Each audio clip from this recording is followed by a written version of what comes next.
యెషయా గ్రంథము 55వ అధ్యాయము 1వ వచనము చదువుకుందామండి.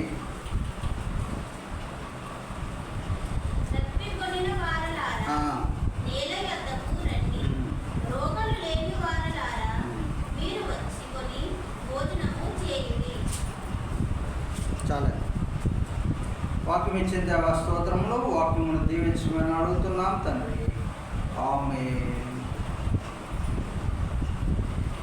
ఇక్కడ చూడండి, దప్పికొన్న వారులారా నేల యొద్దకు రండి.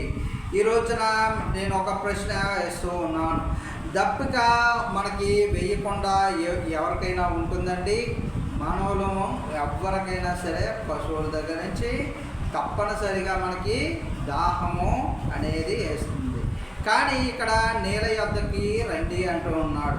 అయితే అందరము కూడా నేల దగ్గరికి వస్తూ ఉంటారు. కానీ దేవుడిచ్చిన నీళ్ళు జీవజలముల దగ్గరికి రండి అని చెప్తూ ఉన్నారు. సరే, జీవజలముల దగ్గర ఇక్కడ డబ్బులు రుణము ఇచ్చి తీసుకోండి, డబ్బులు ఇచ్చని ఇక్కడ ఎక్కడ వాక్యము చెప్పలేదు. కానీ కింద వచనంలో ఉంటుంది, రోకలు లేని వారులారా నో మనీ నీడ్ అని ఉంటుందండి. అయితే రోకలు లేని వారు, డబ్బులు లేని వారులారా మీరు వచ్చి కొని భోజనము చేయుడి. బ్రెడ్ భోజనము చేయండి. మీరు వచ్చి కొని భోజనం అనగా డబ్బులు లేవు, కానీ మీరు డబ్బులు లేకపోయినా సరే కొనుక్కొని భోజనము చేయమంటున్నాడు. అంటే ఆ భోజనము ఎంత ఇంపార్టెంటో చూడండి.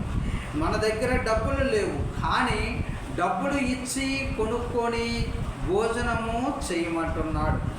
ఇన్ కేస్ మీరు అనవచ్చు, అంత ఇంపార్టెంట్ అయితే దేవుడి దగ్గర భోజనం ఉందంటున్నారు కదా, వాక్యమే భోజనం అండి, డబ్బులు ఇచ్చి కొనుక్కోమంటున్నారు కదా, ఒకవేళ మా దగ్గర డబ్బులు లేకపోతే ఇవ్వడా దేవుడు అని అని సందేహం వచ్చున్నట్లయితే కింద వచనంలో ఉంటుంది, రండి, రోకలు లేకపోయినా రండి అంటున్నాడు దేవుడు. డబ్బులు లేకపోయినా రండి. అయితే రోకలు అనగా మనీ అనమాట అండి, అయితే ప్రైజ్. అయితే రోకలు లేకపోయినా రండి, ఏమీ ఇయ్యకనే ద్రాక్షారసమును పాలను కొనడి. ఇక్కడ చూసారా, భోజనము కన్నా ఇది ఖరీదైనది. ఏదండి? ద్రాక్షారసమును మరలా పాలు. ఇక్కడ భోజనమే కాదు, డబ్బులు లేకపోయినా సరే ఒకవేళ నేను ఇస్తాను. భోజనముతో పాటు ఏమిటి? ద్రాక్షారసము మరలా పాలు. ఇక్కడ ద్రాక్షారసము దేనికి సాదృశ్యముగా ఉంది? ద్రాక్షారసం అనగా వైన్. దేనికి సాదృశ్యం అండి? ఉల్లాసము, ఉత్సాహం, సంతోషము, ఆనందము. దీనికి సాదృశ్యముగా ద్రాక్షారసము ఉన్నది. అయితే ఇటువంటి ఉల్లాసము, సంతోషము, ఆనందము ఇది మనకి ఇవ్వడానికి సిద్ధముగా ఉన్నాడు. మరలా ద్రాక్షారసము, మరలా ఇంకోటి పాలు కూడా ఇస్తూ ఉన్నాడు. పాలు దేనికండి? శక్తికి, బలానికి. అనగా ఈ రోజున మనకి భోజనము పెడుతూ ఉన్నాడు. ఒకవేళ రోకలు లేకపోయినా వాక్యం అనే ఆహారం ఇస్తూ ఉన్నాడు. దాని గురించి మీరు రండి అంటున్నాడు దేవుడు. మరలా ద్రాక్షారసము ఇస్తానంటున్నాడు, మరలా పాలు ఇస్తానన్నాడు. ఉల్లాసము, ఉత్సాహము, భోజనము, మరలా పాలు, 3 ఆహారాలు మనకి సిద్ధము చేస్తూ ఉన్నాడు. ఇది ఇంపార్టెంట్ అంటాను, ఇది ఇంపార్టెంట్. రోకలు లేకపోయినా ఇది ఇంపార్టెంట్. అయితే మనం ఏం చేస్తామంట, మనం రోజంతా కష్టపడుతున్నాం, రోజంతా చేస్తున్నాం. కొట్టుకెళ్ళి ఏం చేస్తాము? డబ్బులు ఇచ్చి ఏం చేసుకుంటాం? బియ్యం కొనుక్కుంటాం, కాయగూరలు కొనుక్కుంటాం, పాలు కొనుక్కుంటాం. ఇవన్నీ కూడా నిత్యావసరాలు కొనుక్కుంటాం. ఇవి ఏం చేస్తాయి? మనకి శక్తి కొరకు, మనకి జీవించడానికి అవసరమైనవన్నీ కూడా మనము కష్టం చేసి కొనుక్కొని తెచ్చుకుంటాం గృహంలోకి. సరే, బాగానే ఉంది, ఇది అందరూ చేసే పని. కానీ అది మీరెలా రోకలిచ్చేదరు చూడండి. ఆహారము కాని దాని కొరకు, ఆహారం అది అసలు ఆహారమే కాదంటండి. మనం కష్టం చేస్తాం, కానీ రోకలిస్తాం, డబ్బులు ఇచ్చి కొనుక్కుంటాం. ఆ దేవుడు అంటూ ఉన్నాడు అది అసలు ఆహారమే కాదంటండి.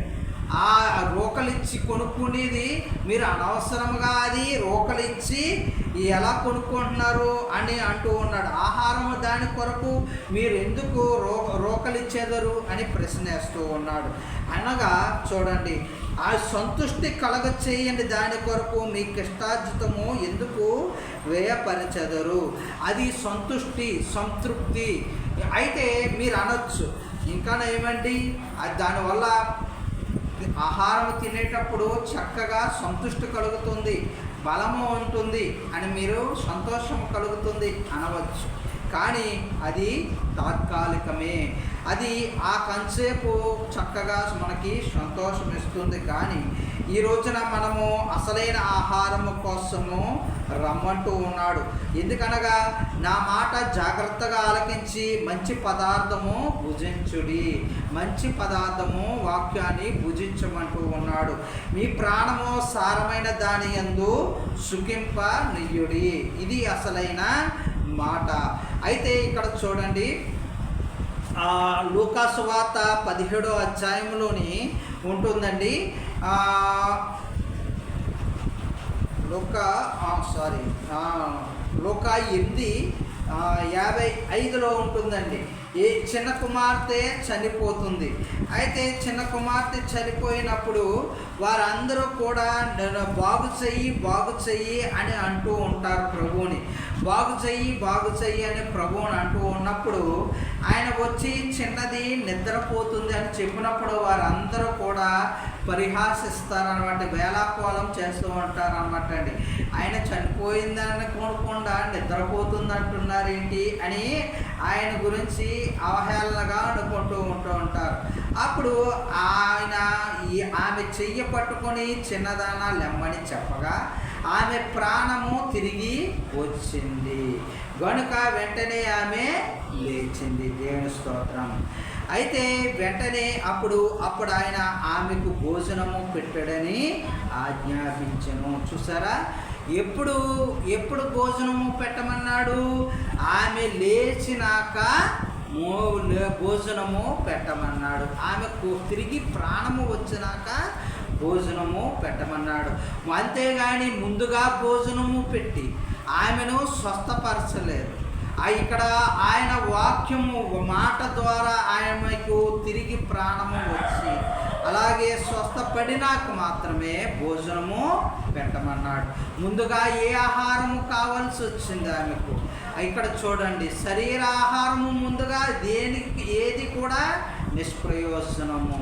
ముందుగా ఆత్మీయ ఆహారము ఆమెకు అందించినప్పుడు అదే జీవము, అదే బలము. అందుకే దేవుడు చెప్తూ ఉన్నాడు, ముందుగా మనము ఈ వాక్యము గురించి చెవి యొక్కండి అంటూ ఉన్నాడు. అందుకే కింద వచనంలో కూడా ఉంటుంది విషయాలు, చెవి యొగ్గి నా యొద్దకు రండి, మీరు వినిన ఎడల మీరు బ్రతుకుదురు. వినిన ఎడల మనమందరము బ్రతుకుతాం.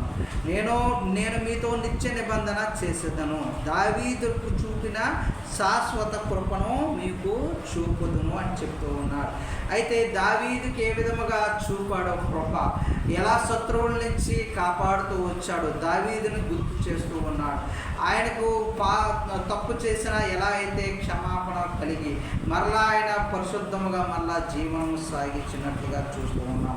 అలాగే అల్పుడు, అలాగే చిన్నవాడైనప్పటికీ బలహీనుడైనప్పటికీ రాజు స్థానంలో ఎలా ఉంచి శాశ్వతమైన కృప ఎలా అయితే ఉంచానో అటువంటి కృపే నా చెవి యొగ్గి వినడేలా నేనును అటువంటి కృప చూపుతూ ఉన్నాను అని వాక్యం సెలవిస్తూ ఉన్నాడు.